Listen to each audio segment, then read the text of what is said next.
રાજકોટ હવે ન માત્ર સૌરાષ્ટ્રનું પરંતુ ગુજરાતનું મેડિકલ હબ બની રહ્યું છે. વિદેશમાં વસતા નોન રેસિડેન્ટ ગુજરાતીઓ અને એનઆરઆઈ પણ મેડિકલ કોર્સ માટે રાજકોટની મેડિકલ હબ તરીકે પસંદગી કરી રહ્યા છે.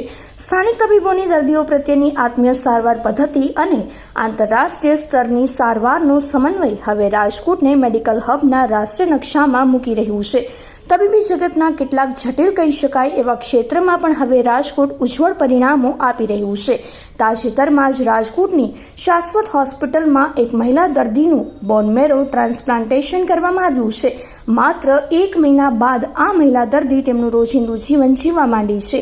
એટલું જ નહીં, માયલોમા પ્રકારના બ્લડ કેન્સરની જીવલેણ કહેવાતી બીમારીમાંથી સંપૂર્ણ મુક્ત બન્યા છે. गुड मॉर्निंग एवरीवन, मेरा नाम डॉक्टर सुजय राइंचवर है.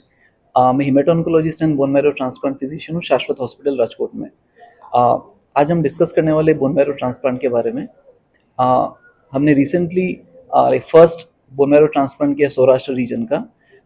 सो बोन मैरो ट्रांसप्लांट क्या होता है? तो बोन मैरो ट्रांसप्लांट में जैसे आप लोगों को पता है कि हमारा ब्लड होता है, तो ब्लड में हीमोग्लोबिन, प्लेटलेट, WBC, तो ये सारे कण बनाने की जो फैक्ट्री होती है इसको बोन मैरो कहते हैं. और हमारे बोन्स के अंदर का जो लिक्विड होता है तो उसके अंदर स्टेम सेल्स होते हैं और ये स्टेम सेल से बोन मैरो हमारे सारे सेल्स बनाता है. सो बोन मैरो ट्रांसप्लांट में हम लोग करते क्या है और ये क्यों करते हैं? सो बेसिकली जो ब्लड कैंसर्स होते हैं जैसे कि ल्यूकीमिया, लिम्फोमा एंड माइलोमा, तो ये डिसीजेज में काफ़ी बार हम लोग कीमोथेरेपी से कंट्रोल नहीं कर पाते. तो वैसे केसेस में हमें लाइक स्टेम सेल ट्रांसप्लांट या बोन मैरो ट्रांसप्लांट का हेल्प लेना पड़ता है. सो इससे हम लोग डिसीज को कंट्रोल करके पेशेंट को ठीक कर सकते हैं. सो अभी लाइक इसमें स्टेप्स जो होते हैं, तो सबसे पहला पॉइंट होता है कि पेशेंट फिट होना चाहिए एंड उसके पहले पेशेंट का डिजीज कंट्रोल में होना चाहिए. सो जो भी पेशेंट को कैंसर है जैसे कि ल्यूकीमिया, लिम्फोमा या माइलोमा, तो पहले पेशेंट को हम लोग डिजीज को कंट्रोल में लाते हैं जो कीमोथेरेपी या इम्यूनोथेरेपी देके. तो फिर सेकंड स्टेप होता है उसके बाद में कि पेशेंट का फिटनेस चेक किया जाता है. सो पेशेंट के फिटनेस के लिए सारे ऑर्गन फंक्शन टेस्ट किए जाते हैं और एक बार हमें लगता है कि पेशेंट फिट है, सारे ऑर्गन फंक्शन पेशेंट के ठीक है, पेशेंट फिजिकली मेडिकली ठीक है, सो उसके बाद में फिर नेक्स्ट स्टेप होता है स्टेम सेल कलेक्शन. तो स्टेम सेल कलेक्शन जो बोन मैरो ट्रांसप्लांट मैं आपको क्लियर करूंगा कि ये कोई सर्जिकल प्रोसीजर नहीं है बट एक मेडिकल प्रोसीजर है. सो काफ़ी लोगों को डाउट्स होते हैं कि it is a surgical procedure या फिर कोई सर्जरी करना पड़ता है, बट ये आज के टाइम पे एक मेडिकल प्रोसीजर है. सो जैसे आपने देखा होगा कि प्लेटलेट आप डोनेट करते हो, ब्लड डोनेट करते हो, सो उसी टाइप से हम लोग आज के टाइम पे मेडिसिन देके हमारे बोन मैरो से स्टेम सेल ब्लड में ला सकते हैं और ब्लड में लाने के बाद में हम लोग उसको मशीन से प्यूरिफाई करके कलेक्ट करते हैं. सो उसको बोलते हैं स्टेम सेल कलेक्शन या एफेरेसिस. ये कलेक्ट करने के बाद में इसको फ्रीज किया जाता है जो प्यूरिफाइड स्टेम सेल्स है. फिर नेक्स्ट स्टेप होता है पेशेंट को एक हम लोग कीमोथेरेपी देते हैं जिसको हाई डोज कीमोथेरेपी बोलते हैं. सो ये हाई डोज कीमोथेरेपी देने का काम ये होता है कि इससे हम लोग जो भी पेशेंट का बचा हुआ कैंसर सेल्स है तो उसको क्लियर किया जाता है. सो एक बार ये कैंसर सेल्स बॉडी से क्लियर हो गए, फिर नेक्स्ट स्टेप में जो प्यूरिफाइड स्टेम सेल हमने कलेक्ट करके फ्रीज किए थे इसको हम लोग पेशेंट को वापस दे देते हैं. सो ये स्टेम सेल पेशेंट को देने के बाद में 10 to 15 डेज का टाइम होता है जब पेशेंट को पेशेंट का WBC, प्लेटलेट एंड जो इम्यूनिटी होता है सो ऑलमोस्ट जीरो होता है. तो इस टाइम पे पेशेंट को काफ़ी इन्फेक्शन के चांसेस होते हैं. सो ये 10 to 15 डेज पेशेंट को हमको एक स्पेशल रूम में रखना पड़ता है जिसे हेपा फिल्टर रूम्स बोलते हैं. सो इसका इंपॉर्टेंस ये है कि पेशेंट को इन्फेक्शंस नहीं होने चाहिए. सो इसके बाद में 10 to 15 डेज पेशेंट्स को जो इन्फेक्शन होता है, कोई ऑर्गन टॉक्सिसिटी होती है, उसके ब्लड प्लेटलेट कम होते हैं या फिर जो भी लाइक मेडिकल इश्यूज होते हैं तो इसको मैनेज करना पड़ता है.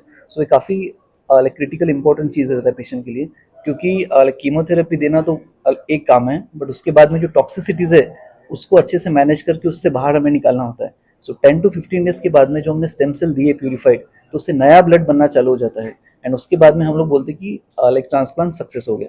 सो लाइक 15 डेज के बाद में हम लोग पेशेंट को यूजुअली डिस्चार्ज कर देते हैं जैसे ही उसके एडिक्वेट प्लेटलेट, ब्लड और हीमोग्लोबिन अच्छे से बढ़ने लग जाता है.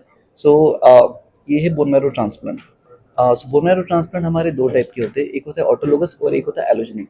सो ऑटोलोगस में हम लोग पेशेंट के खुद के स्टेम सेल्स निकाल के प्यूरिफाई करते हैं एंड जो एलोजेनिक होता है उसमें दूसरे डोनर से दिया जाता है. सो अभी हमने autologous stem cell transplant start किया है लाइक जिसमें पेशेंट के खुद के स्टेम सेल्स हम लेते हैं.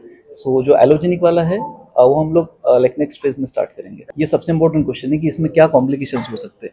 So like bone marrow transplant safe है हम बोलेंगे बट इसमें केयर लेना भी ज़रूरी है.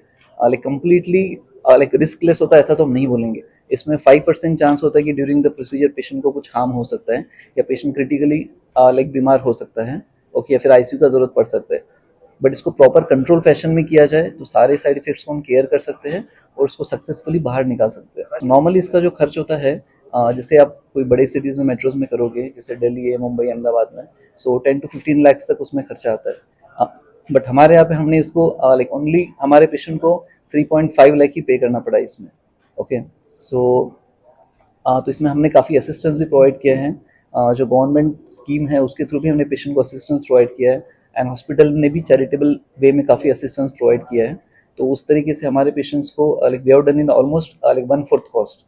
सो बोन मैरो जो ब्लड डिसऑर्डर से ये भी अराउंड लाइक सारे कैंसर्स में आप पकड़ तो ऑलमोस्ट 20-25% केसेस तो हमारे ब्लड रिलेटेड रहते हैं। ठीक है, सो अभी लाइक हमारे यहाँ पे सबसे बड़ा चैलेंज है कि आइडेंटिफिकेशन है। ओके, तो ट्रीटमेंट तो नेक्स्ट स्टेप है हमारे यहाँ पे। लाइक काफ़ी सारे पेरिफेरल जो आपके सेंटर्स है, जैसे वेरावल हो गया, फिर मोरबी जामनगर साइड हो गया, सो तो यहाँ पे डायग्नोसिस ही नहीं हो पाता है मोस्ट ऑफ द पेशेंट्स का। तो ये हमारे लिए सबसे इंपॉर्टेंट चैलेंज है। हम लोग काफ़ी बार पेशेंट तब देखते जब पेशेंट लाइक वेंटिलेटर पे आ जाता है directly. So I would say कि केसेस तो है, बट वो डायग्नोस होना एक हमारे लिए बड़ा चैलेंज हो रहा है, एंड उसके लिए भी हम लोग काफ़ी स्टेप्स ले रहे हैं। जो हमारे आउटरीच ओपीडीज होते हैं या फिर हमारे जो एजुकेशनल प्रोग्राम्स होते हैं, हम लोग काफ़ी सारे सीएम इवेंट्स ऑर्गेनाइज करते हैं जहाँ पे हम लोग पेरिफेरी डॉक्टर्स के साथ मीट करते हैं, उनको समझाते हैं कि इसको कैसे जल्दी आइडेंटिफाई कर सके।